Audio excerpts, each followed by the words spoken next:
Well, today, Washington state officials are pointing to wildfire prevention work in Klickitat County that helps save property and structures in the Burdoin Fire. Yeah, they worry that with the state-funded program losing money, it could mean bigger fires and more devastation for property owners. Devin Haskins explains from White Salmon.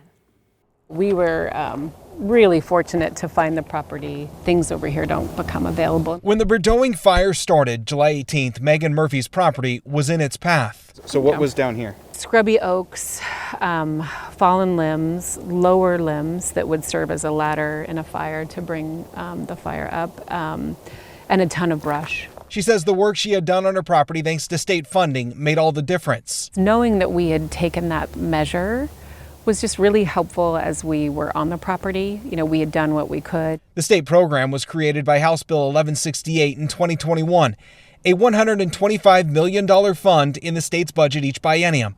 It reimburses homeowners to clear brush, trees, and remove fuels that could help spread a wildfire. The state says upwards of 10,000 property owners have taken advantage of the funds.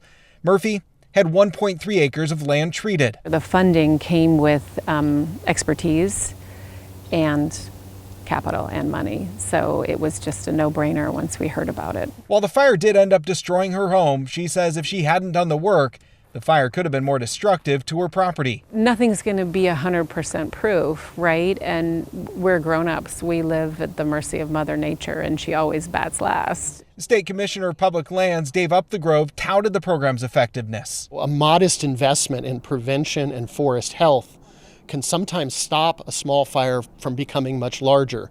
With state budget cuts next year, the funding for the program drops from $125 million over 2 years to just $60 million over those next 2 years. The state lands commissioner says it needs more money and plans to ask the state to fully fund the program. Otherwise, he says more homeowners are going to be put at risk. And unless they restore that funding, we're going to see more fires, bigger fires, more loss of homes, potentially lives, and it's just going to cost more on the back end. For Murphy, she knows her home wasn't fireproof, but she believes the steps they took gave them a chance. We're in the very, very slow process of rebuilding here and figuring out what that will look like. Devin Haskins, KGW News.